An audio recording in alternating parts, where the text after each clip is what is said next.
कि गांव-गांव में अंबेडकर परिचर्चा का एक ढोंग रचने का राजद काम कर रही थी और अंबेडकर के अनुयायियों को मारने वाले को एक बगल अंबेडकर परिचर्चा करके अंबेडकर जी के अनुयायियों को खुश करना चाहती है और एक तरफ अंबेडकर जी को अनुयायियों का हत्या करने वाले को छोड़ के ये उन समाज को संदेश देना चाहती है कि हम इन लोग के साथ हैं, लेकिन आप लोग के भी साथ है, आप लोग का काम कर रहे हैं। अब बताइए, ये जो आनंद मोहन राजद के ही सांसद थे साहबुद्दीन, उनको इस पार्टी के लोगों ने जेल में रखा। जो उनका काम था, जैसे ये लोग बोल रहे हैं कि वो अपना सजाए काट लिए तो निकल गए, वो भी 15-16 साल जेल में रहे। ये पार्टियां उन्हें निकालती है और फिर उनका विरोध सुप्रीम कोर्ट में जाकर उनको फिर जेल में भिजवाने का काम करती है। अल्पसंख्यक समाज को इस बात को सोचने की जरूरत है। क्या बताइए, पूरे बिहार में एक अल्पसंख्यक नेता का नाम बताइए जो खड़ा हो जाए तो 5 लाख का 2 लाख का भीड़ लगा ले। एक अल्पसंख्यक नेता का नाम बताइए। हत्या करता है और उसे फांसी की सजा दी जाती है, लेकिन ये नीतीश सरकार, तेजस्वी सरकार कानून में संशोधन करके और उसे छोड़ने का काम करता है।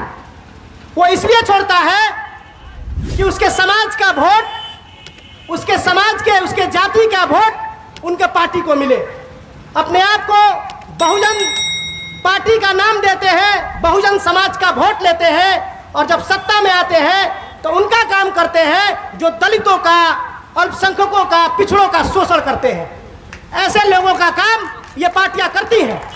जब अभी राजद का हम देख रहे थे कि गांव-गांव में अंबेडकर परिचर्चा का एक ढोंग रचने का राजद काम कर रही थी और अंबेडकर के अनुयायियों को मारने वाले को एक बगल अंबेडकर परिचर्चा करके अंबेडकर जी के अनुयायियों को खुश करना चाहती है और एक तरफ अंबेडकर जी को अनुयायियों का हत्या करने वाले को छोड़ के ये उन समाज को संदेश देना चाहती है कि हम इन लोग के साथ हैं, लेकिन आप लोग के भी साथ है, आप लोग का काम कर रहे हैं। अब बताइए, ये जो आनंद मोहन, इसको हम आतंक मोहन कहते हैं, आनंद मोहन को अगर सरकार छोड़ती है तो कहीं ना कहीं उन मनवादियों का हौसला बुलंद होता है कि हम किसी को मार के काट के जाएंगे। लेकिन ये बहुजन पार्टियां जो बहुजन के नाम पे अपना एक दुकान चला रही है, वो निश्चित ही हमें छोड़ने का काम करेगी। हमें इस बात को जानना है साथियों। ये लोग ढोंग करते हैं और कहते हैं कि बहुजन समाज पार्टी भाजपा के ना हराई, बहुजन समाज पार्टी भाजपा के ना हराई, तू लोग राजद के जितावा, जदयू के जितावा, ये भाजपा के हराई। तो भाजपा के हरा, बहुजन समाज पार्टी भाजपा के ना हराई तो हमने के जितावत क्या करेगा बानी शरीफ देखे के बाद।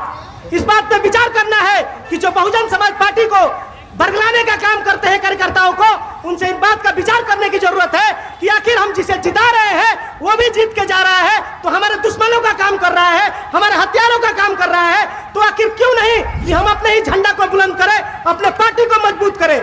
और यह बहुजन समाज पार्टी का यह धरना प्रदर्शन देख के दिल खुश हो गया कि भाई हमारे लोग जगे हुए हैं और हम लोग भी लड़ते हैं और अपने पार्टी के लिए, अपने समाज के लिए, अपने हक हकूक के लिए लड़ सकते हैं। मैं इस मंच के माध्यम से सर्वप्रथम अल्पसंख्यक समाज को एक संदेश देना चाहूंगा कि ये जो पार्टियां हैं अल्पसंख्यक समाज के हितैषी बनकर हमसे वोट लेती हैं और जब अल्पसंख्यक समाज के नेता मजबूत हो जाते हैं तो उनको क्रिमिनल साबित करके जेल में डालती है और उनको तब तक जेल में रखती है जब तक उनका मृत्यु ना हो जाए, जब तक उनका राजनीतिक गद्दी है, सत्ता है, वो खत्म ना हो जाए।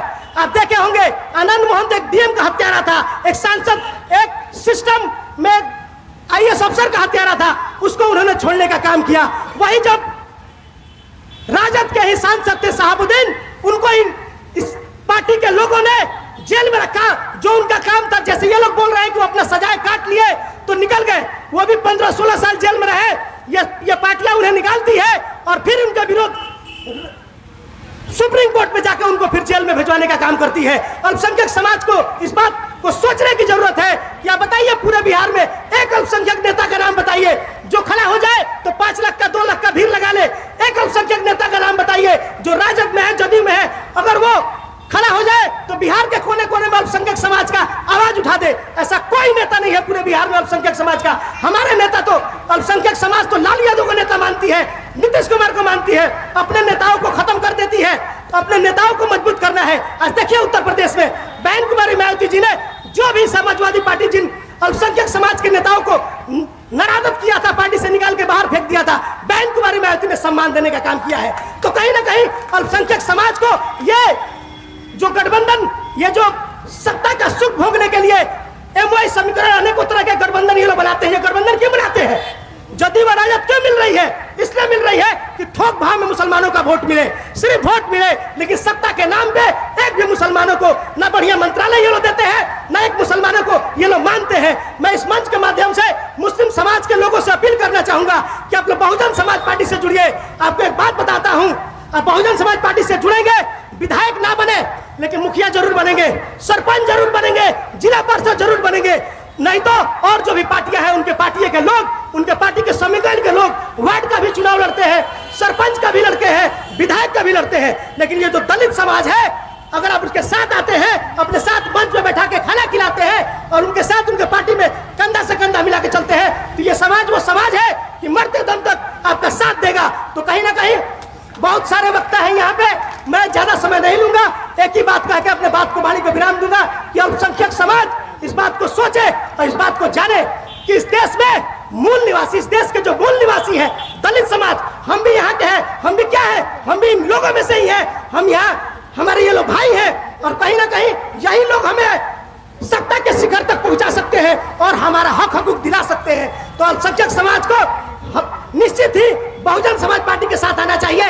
और ये जो आतंक मोहन है, जो ये डीएम साहब का हत्या किया था, कल ये नीतीश और राजद सरकार ने मिलकर ये साबित कर दिया है ये लोग दलित विरोधी है, अल्पसंख्यक विरोधी है और जो समाजवाद और समानता के बात करते हैं, ये कतई कुछ नहीं है। ये लोग उन लोगों के गुलाम है, मनवादियों के गुलाम है।